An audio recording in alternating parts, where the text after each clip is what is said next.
August বিপ্লবের পরে social media বা অন্যান্য প্ল্যাটফর্মে আমরা দেখছি জেন জি শব্দটা বেশ পরিচিত। কিন্তু আপনি কি জানেন এই জেন জি আসলে কি? আপনি যদি জেনে থাকেন তাহলে ভিডিওটা স্কিপ করতে পারেন, আর যদি না জেনে থাকেন তাহলে ভিডিওটি আপনার জন্য। 1901 সাল থেকে 2024 সাল পর্যন্ত জেনারেশনকে 7টি নির্দিষ্ট প্রজন্মে ভাগ করা হয়ে থাকে, আর এই প্রজন্মের একটি ভাগই হচ্ছে জেন জি বা জেনারেশন জেড।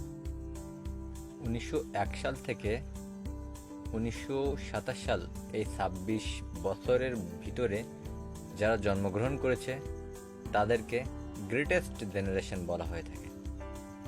গ্রেটেস্ট জেনারেশনের প্রায় 98% লোক মৃত্যুবরণ করেছেন।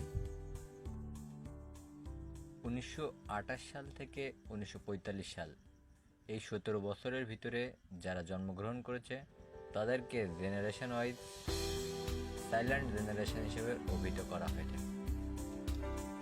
1946 সাল থেকে 1964 সালের ভিতরে যারা জন্মগ্রহণ করে তাদেরকে বেবি বুমার্স জেনারেশন বলা হয়।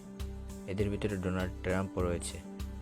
1965 থেকে 1980-র ভিতরে যাদের জন্ম তাদেরকে জেনারেশন এক্স বলা হয়। 1981 থেকে 1996 ভিতরে যাদের জন্ম তাদেরকে জেনারেশন ওয়াই বলা হয়ে থাকে।